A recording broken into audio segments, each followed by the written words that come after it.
Essa aqui tem quadro de função como tem como secretário-geral da Confederação de Organizações Sindicais de las Américas, que foi Canadá, na Argentina e de Caribe, e tem a função nós está reunir periodicamente cada de parte nan e nós está dando assistência na organização também de país nan caminha que tem desenvolvimento que não me sustém. De quadro que na Panamá, a Organização Central General de Trabalhadores de Panamá tem congresso grande que caminha a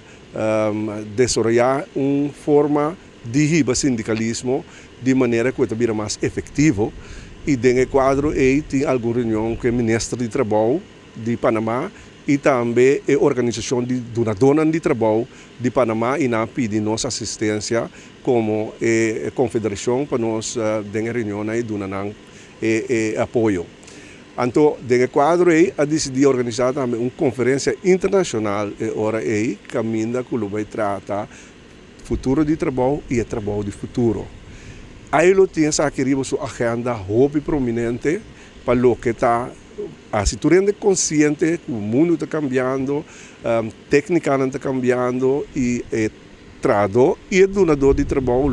não confrontar que não se adaptar ou preparar para essa aqui na forma mais eficiente e efetiva possível. Dentro do quadro durante a conferência internacional, a melhor intervenção para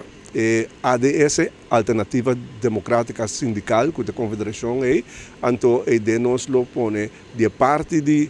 movimento sindical, com nós também recebemos atender com a parte de conscientização de trabalhadores, para o que está o cambio que está vindo, então com sindicalismo porta instrumental dessa aqui. Então, junto com o donador de trabalho, com nós chega na coisa